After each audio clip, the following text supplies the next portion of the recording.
Ferret's cry. Come on, girl, don't stall. We have so much more work to do. A furry ferret's head emerged from the cracked helmet, tiny drops of blood on its yellow hair. She squeaked loudly, her head going vigorously up and down. I've loaded that one already, he responded, as if the tiny creature could understand him. And as if it did, because the yellow ferret jumped over the corpse lying next to the helmet and scampered hastily over the distance separating them. In just 2 eye blinks, she deftly climbed up the leg and arm and finally settled herself on his shoulder, wrapping her tail around his neck. Good girl. He reached for his pocket and grabbed a piece of an apple he was just eating a few moments ago. The ferret extended its tiny paws and grabbed the fruit, vehemently eating it. I saw some vultures swooping down behind the hill. I think we might have some chance there. A squeak answered him, tiny paws digging into the 2-sided kožuch he wore over his hemp shirt. Hold on. He started up the craggy hill, leaving behind 2 corpses bent over with their faces buried in the wet grass.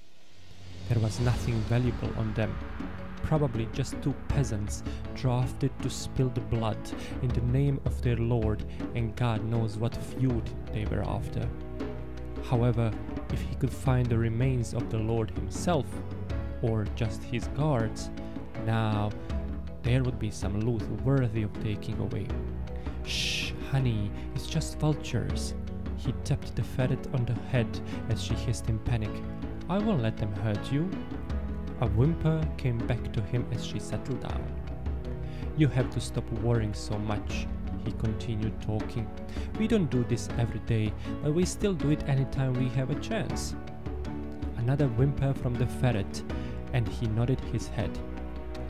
It's still better than to stand there and wait for a sword to cut you open like those guys back there. This time, no sound came, and he felt as if talking to an empty space. Behold, my dear, fruit ripe for the taking, he proclaimed rapturously as he climbed the last few steps to the top of the hill, almost out of breath. Wow! He managed to make a sound as his eyes scanned the valley below. A group of vultures roamed the field south with corpses. That familiar stench of fresh meat turning to rot assaulted him, his nose never getting used to it. There were hundreds of them, maybe close to 1,000. Well, what he thought that 1,000 was. Many piled atop of each other, swords and spears poking from the ground, many more from their bodies. Arrows lined the field as fresh young saplings mucked by caked blood. A congregation of young human lives wasted for ideals of old men. And he preferred it that way, otherwise he wouldn't have resources to make his life easier. Cover your nose, my dear, this ain't gonna be easy. He spoke to his companion, who in response whimpered and ran to the other shoulder and dug her head into the fur of his kožuch. He slowly unwrapped the long shawl he usually carried around his waist and curled it 3 times around his mouth, leaving slightly more than 1 lakat of it dangling down from both sides. Off we go! His voice was muffled, but the ferret's squeak was not as her head poked from underneath the shawl. He picked his track down the hill, walking carefully through the crags, avoiding sharp rocks and big boulders. Last thing he needed was a broken arm, or a leg, or even a cut. Bleeding wounds tend to draw unwanted attention when you strive to get alone. The closer he came, the stench became more and more austere. It cut through your nose and left traces along your throat. He'll taste it for a few days to come and try hard to wash it away with moonshine, but nothing seems to be able to take it away. The dead may leave this world in a hurry, but some things they leave behind take their time, as if making sure to be remembered in a twisted way.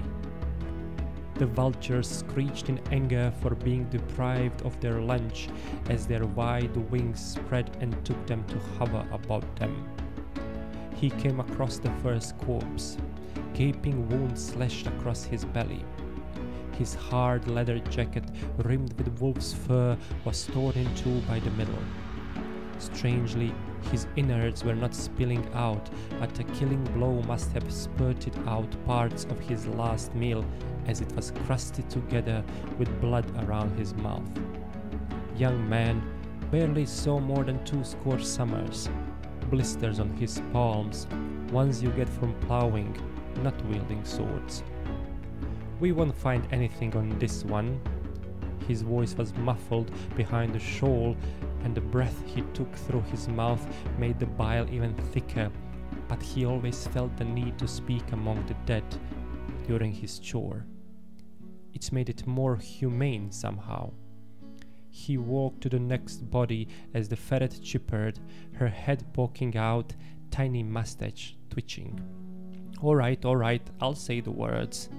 He raised his hands and moaned, "May Yarilos Plog cut his way into the kingdom of Volos, where he may find what he held dear in his life." The ferret squeaked after he finished. "Yeah, I guess it was too much. May God take his soul?" He turned, trying to look the ferret into the eyes, but she was so close that changing his focus just made him dizzy. She squeaked in return. "Fine then, next one." As he finished the words, he felt a grip around his ankle. When he was a kid, his mother, as any other, would scare him with stories of young people going to graveyards, and blood spirits would poke their fist through the ground and grab the children by their ankles, trying to drag them to the underworld. They would test the story by doing exactly what they tried to scare them not to do.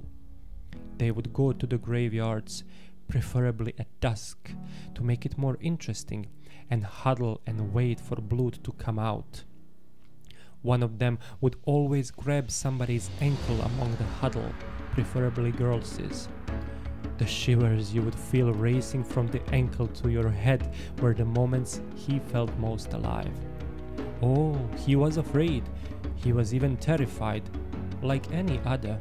But as they would run back to the village, screaming in fright, he would always feel the shivering grip throughout his entire body make him feel more alert, more aware, more sensible, or simply more alive. However, now he was walking among the dead, and he just felt a grip around his ankle. His throat let out a short scream as he grabbed a dagger resting on his side, like it could help against blood or kozlak or, God forbid, a vampire. "Water!" He heard the frail voice as he threshed his leg in attempt to get rid of the grip.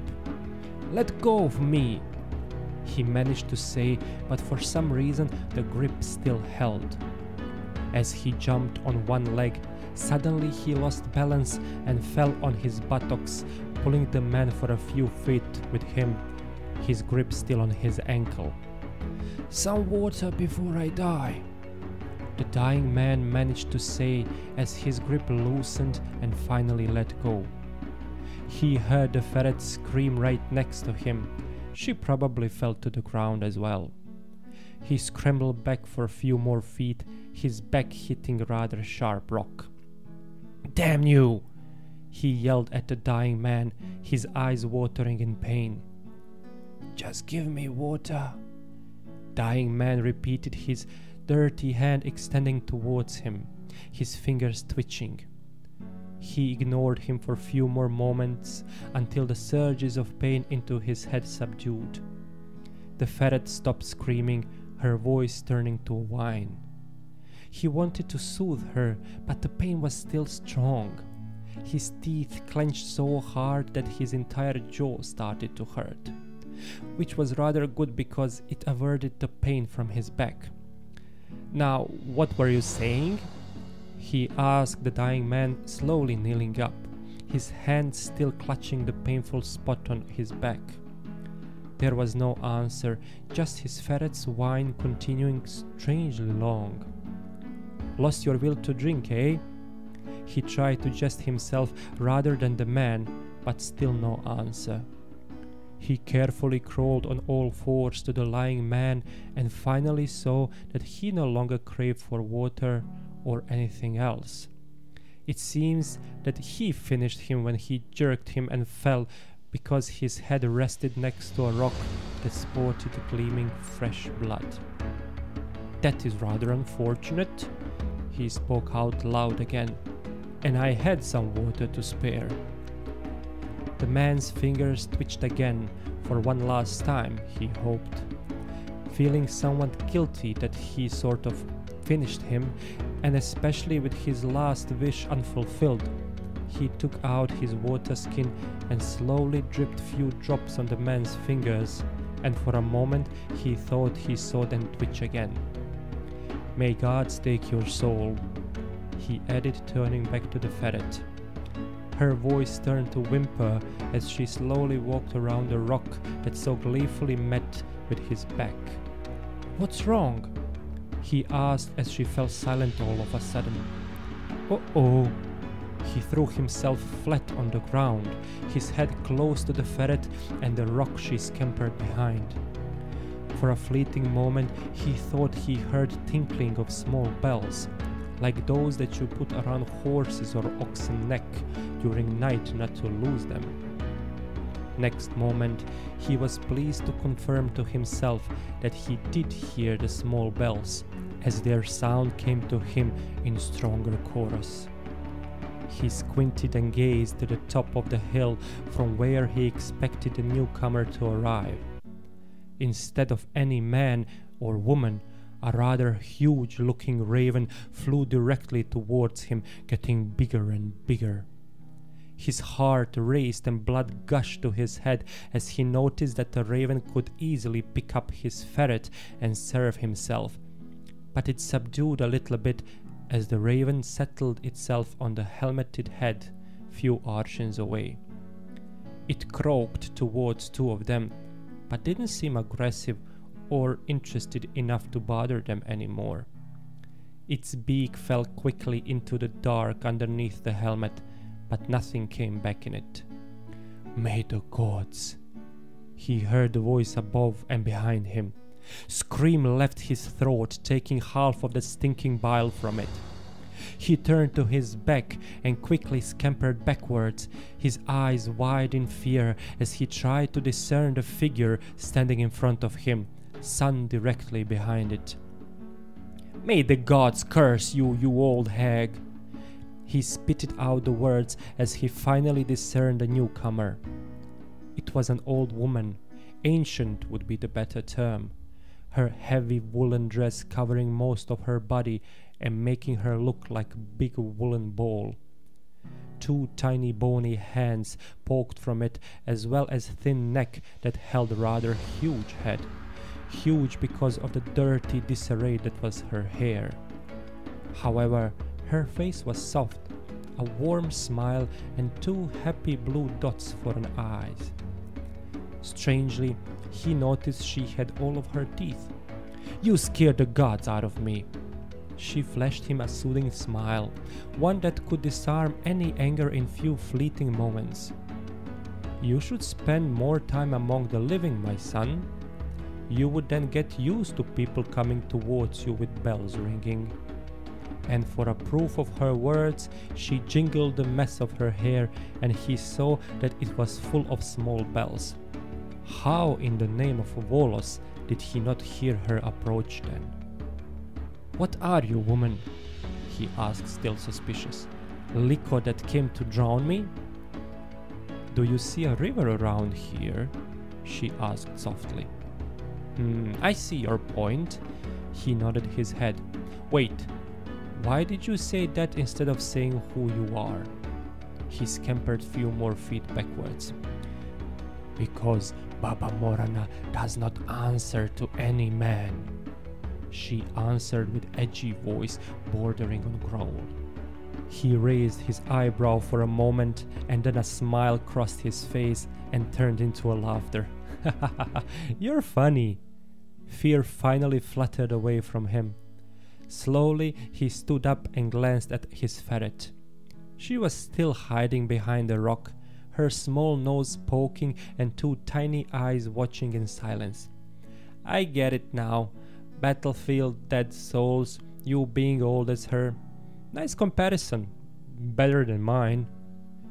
She just curtly lowered her head, lips stretching into a wide smile. Now, Baba Morana, if you'll excuse me, there are people around here waiting for me to attend to them. He mocked a curtsy which he saw once a noble woman in Pontus do to another one. He hoped that it turned out to be oafish. Who? These poor fellows? She asked, falling right behind him as he went towards three bodies lying entwined like a grotesque sculpture of broken arms and legs splashed with dried blood. Why, yes.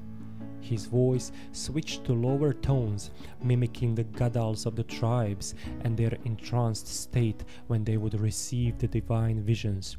These poor souls have burdens to be eased before they set their eyes upon the dark glory of Volos, he finished theatrically.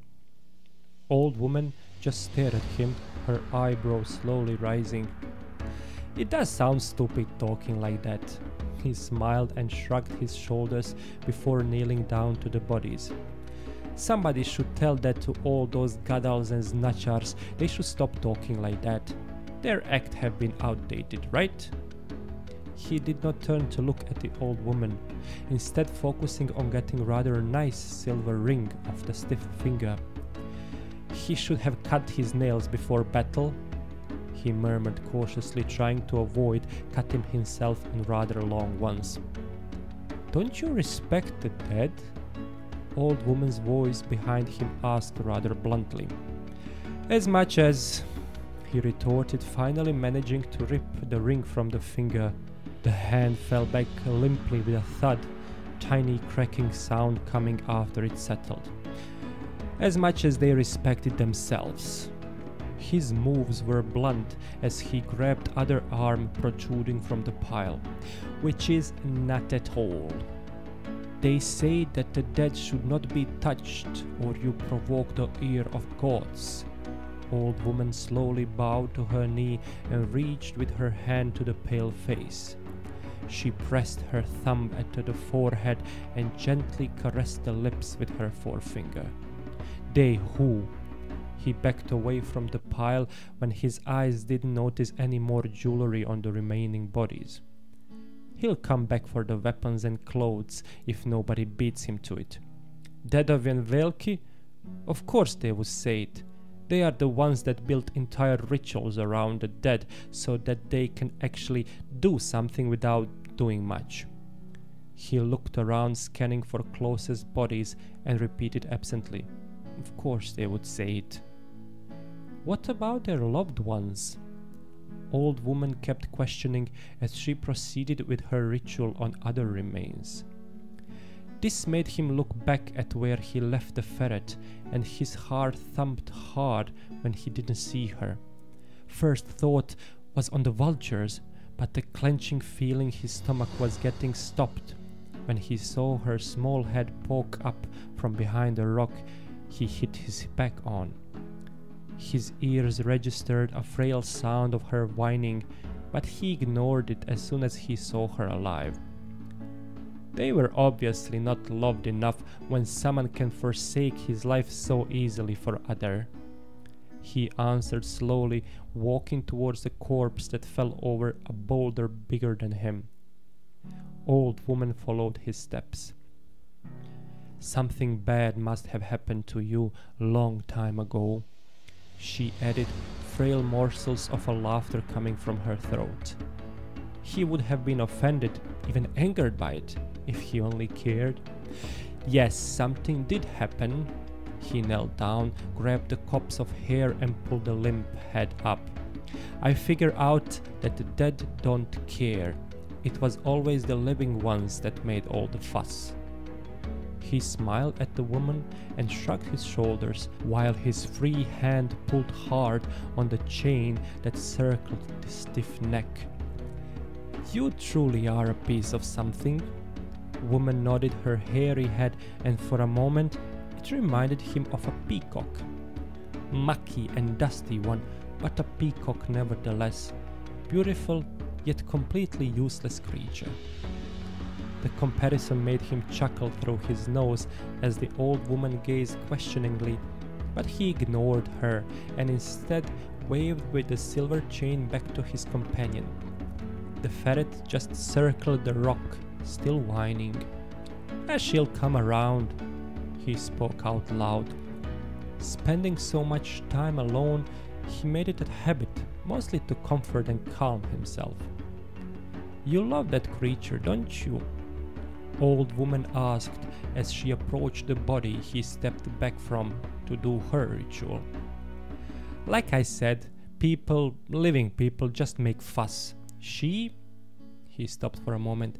"She would never die for somebody else," he concluded, spreading his hands, somewhat exasperated from all the questions. "Now, if you'll excuse me, dear old lady, I have to go get back to work." He stomped determinedly towards the center of what was a battlefield. Dozens of bodies lay atop of each other, their complaints silent on the dense air which gripped heavily the small valley that probably had no name.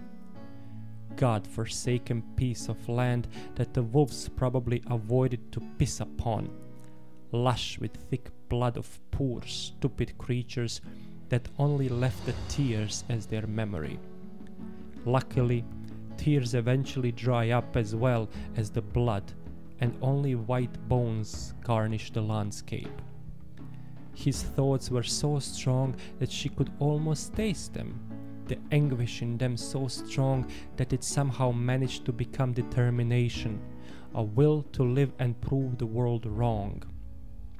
She smiled and slowly staggered back towards the raven and the ferret. Big Bird was still poking at the insides of the helmet, while the ferret scampered behind a rock as she approached, tiny muzzle twitching.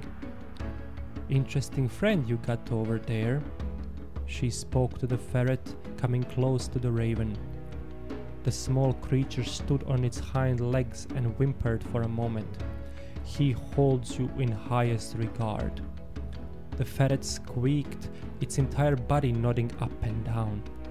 It brought a smile to the old woman's face. "Well, it is time for you to move on, my dear."